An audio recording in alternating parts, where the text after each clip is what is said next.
Fala galera, seja muito bem-vindo, bem-vinda em mais um vídeo aqui no canal para a gente falar hoje sobre neuropatia diabética. Uma pessoa inscrita no meu canal me fez esta pergunta se em algum momento chegou a desenvolver essa condição. E aí eu decidi então fazer esse vídeo para a gente falar um pouco sobre isso, tá? Se você não me conhece, eu sou Alexandre Amaral e peço desde já a sua inscrição. Confere aí se o sininho das notificações está ativado, ativa para todas as notificações, até mesmo você que é inscrito aí. Deixa o seu like nesse vídeo, é muito importante para o YouTube entender que esse conteúdo tem alguma relevância, alguma importância, e também algum comentário, caso você queira interagir aí com esse conteúdo que eu vou falar sobre neuropatia, tá? Bem, como eu já disse, essa inscrita me fez essa pergunta se em algum momento apareceu a neuropatia em mim, pois eu sou diabético desde os 14 anos. Aí no ano de 2019 ali eu passei por um transplante duplo de pâncreas e rim. Então eu coloquei um pâncreas que faz a função de pâncreas, é óbvio, mas não chega a desenvolver a função da mesma maneira que o pâncreas nativo, tá? Ele corrige a glicemia, sim, mas não com a mesma eficiência, etc. Bem, vamos lá. Em meados de 2005 foi quando apareceu-me pela primeira vez a neuropatia, tá? Eu trabalhava na época, bom, vamos lá, eu tinha, falando um pouco da minha idade e do tempo de diabetes. Eu fiquei diabético ali por volta de 99, então eu tinha ali 6 anos já de diabético. Só que era uma diabetes muito, eu vou usar uma palavra aqui, né? Muito, entre aspas, indomável, como eu já disse em outros vídeos.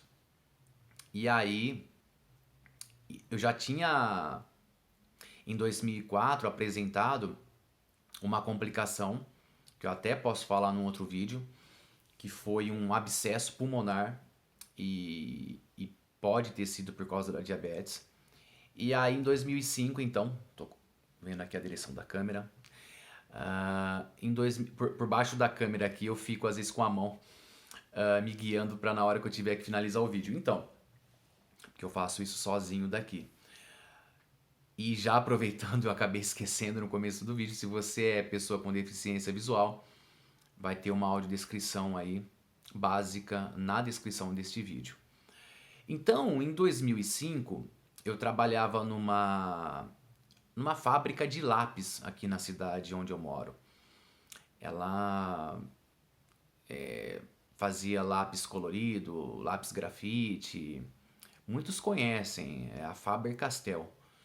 E eu estava trabalhando ali pela segunda vez já, porque era uma fábrica que tinha boas oportunidades e tal, e mesmo com todo o contexto profissional que eu tinha de trabalhar por conta e nas marcenarias que meu pai tinha, vez em quando a gente se aventurava em algum trabalho que fugisse um pouco disso.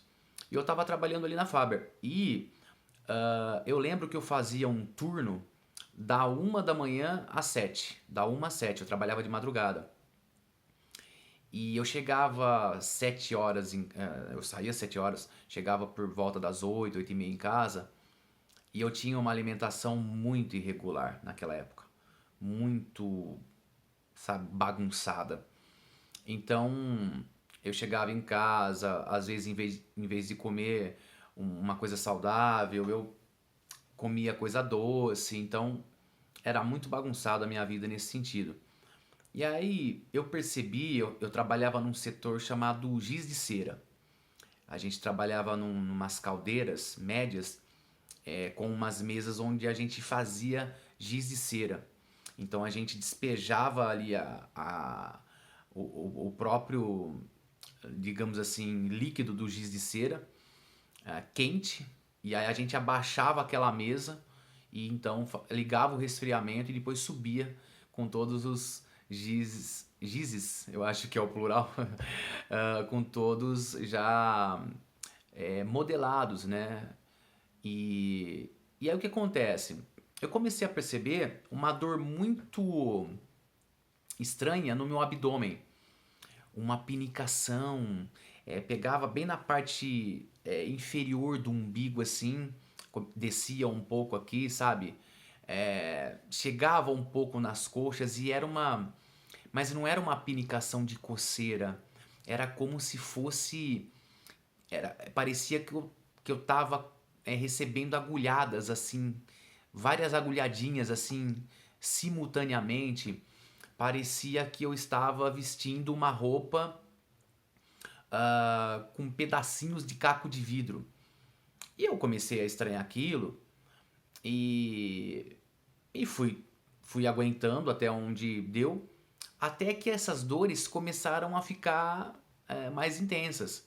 Então elas, às vezes, no meio dessas alfinetadinhas, vinha de vez em quando uma agulhada mais forte num ponto ou outro. Eu chegava assim até a me contrair. E aí foi quando eu fui procurar ajuda médica. Por muitas vezes eu saí do trabalho no meio da madrugada, porque eu trabalhava de madrugada, e ia para um pronto atendimento ali por causa de dores. E aí eu tive que sair do trabalho. Então eu fiquei por um ano afastado de qualquer atividade profissional. E aí eu fiquei afastado e tomando medicação. Eu passei num neurologista na época e esse neurologista me deu medicamentos como gabapentina, amitriptilina, todos para combater esse tipo de dor. Ele falava na época que era uma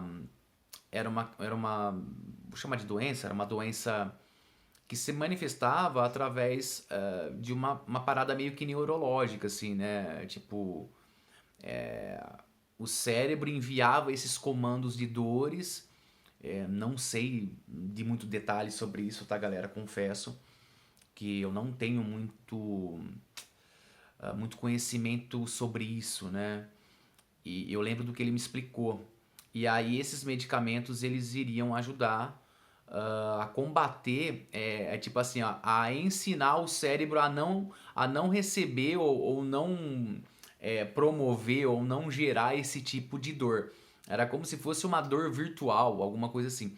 Não que a dor era virtual, mas a forma que ela era gerada era uma questão meio que cerebral, né? Neurológica, nervosa, não sei explicar muito bem.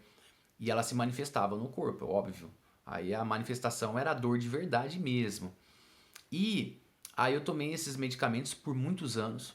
Eu saí da questão de estar ali afastado. Fiquei até 2010, 2011 tomando a medicação.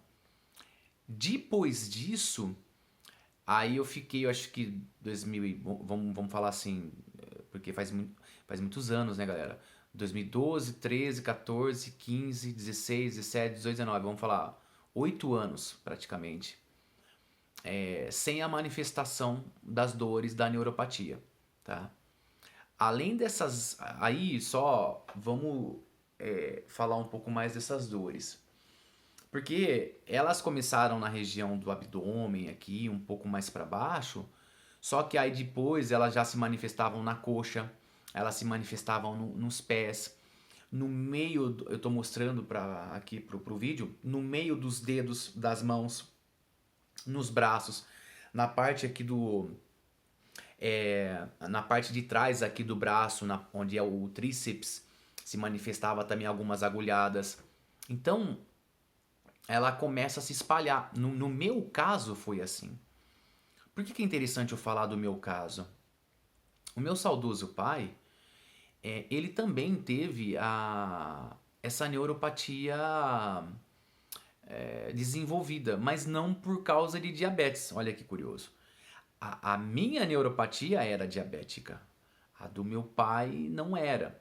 Eu também tive uma outra pessoa, saudoso amigo Júlio, e ele também tinha neuropatia diabética e também havia algumas manifestações diferentes das minhas. Por exemplo, esse meu amigo, ele tinha já um pouco de dificuldade de andar. Ele tinha um pouco de dificuldade de flexionar uma das pernas. E o meu pai também. Eu lembro que a dele, a perna ficava tipo sem sensibilidade. Isso é uma coisa que eu tenho na parte das canelas também. Eu vou explicar daqui a pouco. Mas além disso, às vezes ele perdia um pouco do controle das pernas. Eu não sei se era só uma questão de neuropatia, mas fica aí o registro que podem haver manifestações diferentes, eu acho. E o que acontece? Então, além dessas agulhadas, dessas fisgadas, seja lá como que for, eu também tive do joelho para baixo uma espécie de sensação anestésica. Eu não tenho mais sensação de dor. Isso é complicado. Eu passei por uma situação em 2014 que eu quase perdi metade de um dedo do meu dedão e eu não senti nada. Eu fui ver 2 dias depois. E aí, né, tratei tudo e deu para recuperar o dedo, digamos assim. Mas eu não sinto dores nessa parte do joelho para baixo. Eu não sinto também calor ou frio na parte da pele. Então é meio complicado. E aí o que acontece? No ano de 2019, quando eu transplantei, eu recebi uma carga de imunossupressão muito alta ali no começo. E também algumas sessões é uma espécie de bombardeamento, não sei do que, não vou saber explicar, mas assim, eu vou falar o que eu lembro. Eu fazia uma sessão, se eu não me engano, de 8 horas ali internado dentro do Hospital das Clínicas. Eu não sei se foi 2 ou 3 sessões de 8 horas seguidas, onde uma máquina, eu estou usando palavras minhas, ela bombardeava o meu sistema imunológico. Era uma máquina que era ligada, eu não lembro se era ligada no meu corpo via venal. Eu não lembro se era uma espécie de. Eu não lembro, galera. Se era um lugar que eu ficava dentro, não sei. Mas eu recebi esse tratamento lá para que não houvesse rejeição dos órgãos.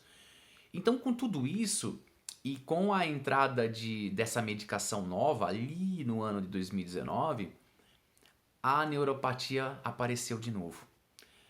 Ela estava ali, né, sumida, fazia 8, 9 anos e ela apareceu novamente. E aí eu tive que novamente voltar a tomar a medicação mais apropriada para ela, que é o gabapentina. Não tomo mais o amitriptilina como eu tomava lá, sei lá, deixa eu pensar, 19 anos atrás, que eu fiz o tratamento entre 2005 e 2006. Não tomo mais a mesma medicação, mas eu tomo o gabapentina, que é para combater as dores. O gabapentina ele é usado para esse combate de dor crônica. Então eu tenho essa situação na minha saúde também. Expondo um pouco aqui para vocês sobre essa questão de neuropatia diabética. E é isso, algumas vezes eu tentei, e é um remédio que eu pego ele no alto custo. Eu já tentei ficar um tempo sem, fiquei acho que 1 ou 2 dias, uma vez que acabou, e eu não quis comprar porque acaba sendo meio carinho, né? Você comprar ele todo mês. E não tem jeito, a dor volta com força. Ela volta e parece que vem aquelas agulhadas assim, ó. As agulhadas, elas são tão agressivas, digamos assim, elas são tão doloridas que o que acontecia lá em 2005, quando eu comecei a ter a manifestação, e quando voltando lá para 2005, uma outra coisa que a neuropatia trouxe foi um pouco do travamento do meu intestino. Então, meu intestino, ele dali para frente, ele sempre foi um intestino preso. E, e essas pontadas de dores, essas fisgadas agudas que dá assim, elas são tão inesperadas e a gente não sabe onde que vai se manifestar no corpo, que pra não senti-las lá em 2005 eu ficava balançando as pernas quando eu deitava pra dormir. Porque muitas vezes que eu tava quase pegando no sono, vinha a dor, vinha aquela pontada, eu dava cada pulo na cama de dor. Então, pra não ser surpreendido, eu já ficava me chacoalhando assim, pra conseguir dormir. E isso acabou ficando meio que um toque que meio foi ali, depois disso, é um toque difícil de abandonar, né? E vez ou outra eu me pego, às vezes, né, chacoalhando as pernas. Tem, acho que o nome, né, acho que não sei se é síndrome da perna inquieta, eu não sei, eu já ouvi alguma coisa nesse sentido. Não sei se isso procede. Mas, isso lá, né? Agora que eu tomo a eu voltei a tomar medicação e tá tudo tranquilo. Porém, vez ou outra, às vezes dá uma incomodada. Se eu ficar sem um remédio, parece que a minha pele, assim, ó, parece que eu tô com uma roupa de vidro. Que raspa, assim, ó, e machuca. Parece. Essa é a sensação. Além das fisgadas, tem essa sensação de parecer uma roupa de vidro, assim, que vai raspando e esfolando, assim, em alguns lugares do corpo. Fica muito sensível à pele. Então, essa é a sensação. E é isso, galera, que eu tenho para falar sobre neuropatia diabética. Se você sente alguma coisa nesse sentido e é diabético, até porque eu só posso falar, né, dessa versão, digamos assim, diabética. E é bom você relatar isso pro endocrinologista que trata você, ou até mesmo porque aí depois ele faz o encaminhamento. Porque eu acho que aí de repente tem que passar com um neurologista, alguma coisa nesse sentido. Dessa vez agora em 2019 que eu voltei a tomar o medicamento, eu não passei com o neurologista. Porque eu já sabia o medicamento que eu tinha tomado, eu relatei que eu já tratava com isso, então apenas me deram novamente a medicação para tomar. E é isso, tá bom, galera? Eu não sei se ficou faltando algo, mas qualquer coisa deixa nos comentários aí que a gente pode interagir também pelos comentários, tá bom? Valeu, muito obrigado. Se quiser compartilhar o vídeo aí para fortalecer também, um abraço e até o próximo vídeo. Valeu aí, galera.